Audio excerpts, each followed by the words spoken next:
This episode of Marijuana Today Daily is brought to you by our exclusive multi-state cannabis operator sponsor, Curaleaf, one of the nation's top vertically integrated medical and wellness cannabis operators with 53 local dispensaries, 15 cultivation sites, and 24 processing facilities operating in 17 states. You can learn more about Curaleaf over at curaleaf.com with Curaleaf spelled C-U-R-A-L-E-A-F.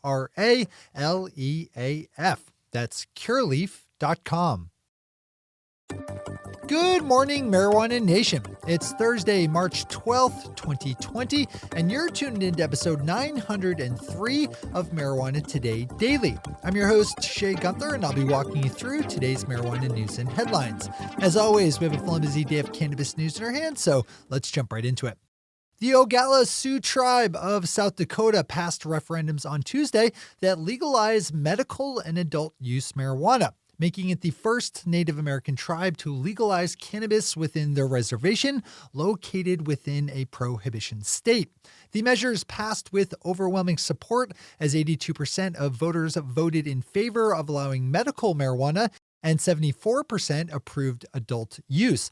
The Tribal Council will next work out legislation for how medical and adult use sales will be allowed, with the expected model consisting of the tribe licensing marijuana businesses to grow, process, and sell on tribal lands within the Pine Ridge Reservation. One estimate generated by a consultant working with the tribe pegged the amount of annual revenue from legal marijuana as high as $100 million.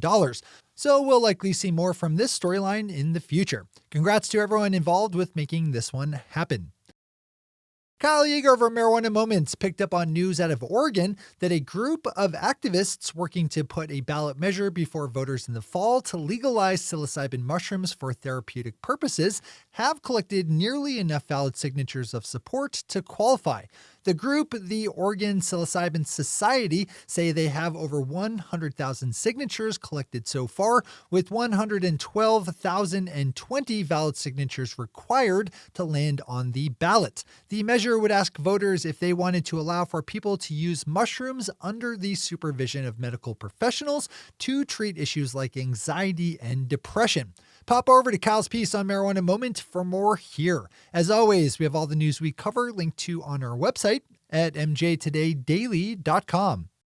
Our final top story of the day is a check-in with the ongoing and growing coronavirus pandemic, with European Marijuana Business Conference Spannabis Barcelona being canceled less than 2 days before it was set to kick off tomorrow. The cancellation was prompted by local measures in Spain banning any gathering of more than 1,000 people.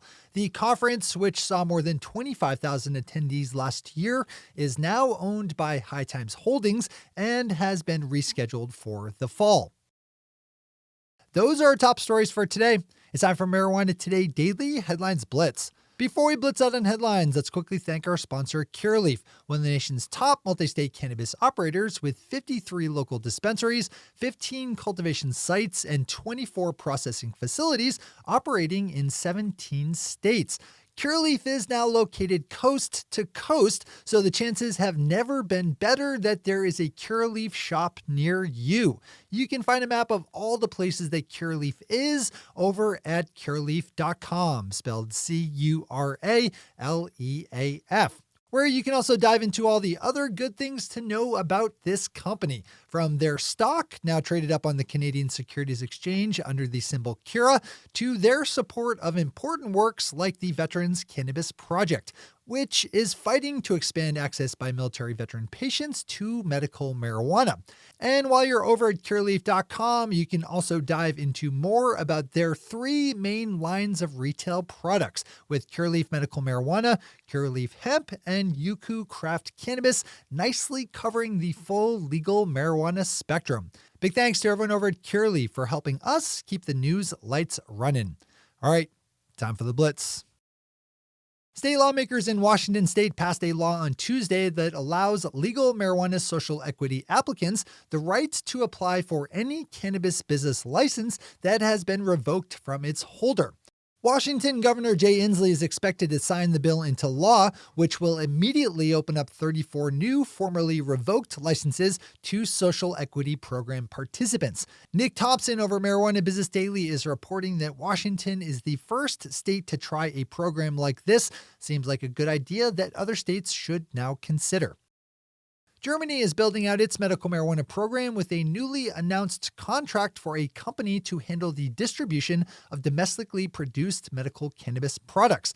The 5-year contract will require that the winning company handle logistics for the 3 currently licensed domestic cultivation companies, with the first shipments expected to come later this fall. Applicants from hopeful companies will be accepted through April 28th. Canadian company Organigram just posted results from a survey it conducted of its customers asking about their preferences for marijuana edibles. Organigram does not have any edibles on the market quite yet and said they're collecting information to aid them in developing new products. According to the survey, which had a population representative sample of 2001 participants, the ideal serving size for a marijuana edible is 5 milligrams of THC or less. There's some other useful bits of insight here, which you can open up and read yourself via GreenCamp. Yesterday in Maryland, the state's House of Delegates passed a bill raising the amount of marijuana that a person can possess before facing criminal penalties from 10 grams to a full ounce. That's nearly a tripling of the limits, which should have the effect of keeping more people out of the criminal justice system. Decriminalization is not ideal in comparison to full legalization, obviously, but it's better than the alternative of throwing people in jail for possession. Besides lifting the limits, the bill, HB 550, would make clear that having up to an ounce of marijuana is not automatically evidence that someone has the intent to distribute, which brings its own set of criminal penalties. California-based cannabis real estate company Innovative Industrial Properties just announced a new deal to buy and lease back a marijuana cultivation facility in Florida in a deal worth $35 million. I reported recently on a similar deal in Illinois with Innovative Industrial Properties and GTI. This new project in Florida will have the company buy a 373,000 square foot industrial and greenhouse facility from multi-state cannabis operator Parallel, parent company of Surterra Wellness. As part of the agreement, Innovative Industrial Properties will invest up to an additional $8.2 million in site improvements. Swinging down to Tennessee, we have the state Senate's Health and Welfare Committee voting in favor by a count of 6-3 of a piece of legislation setting up a limited medical marijuana program. But the bill was saddled with an amendment in the process that would require federal law to change marijuana's status as an illegal drug before any medical patients in the state could access medicinal products. That's obviously a huge problem if you're at all concerned with people actually finding relief from their ailments through the use of medical cannabis. The bill, SB 2334, now heads to the Tennessee Senate Government Operations Committee.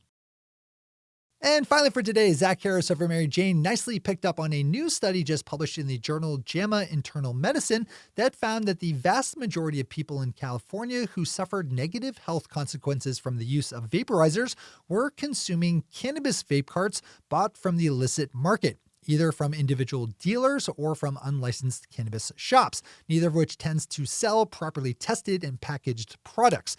This is not really big news around here, but it's nice to see the numbers back up all previous findings. Those are the headlines and news for the day. I'll be back with you again tomorrow morning with another information-packed episode of Marijuana Today Daily. But in the meantime, if you have any stories to share or feedback to give, zip us an email to headlines@mjtodaydaily.com. And while you're clicking around the interwebs, swing over to our website at mjtodaydaily.com to find links to all the news we cover. What's a skunk's favorite kind of sandwich? A peanut butter and smelly.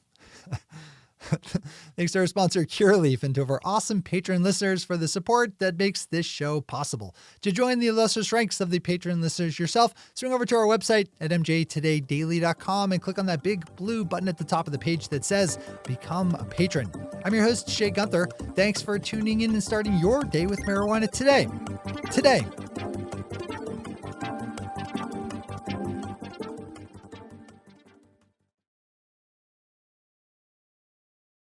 One take, Shay. one take.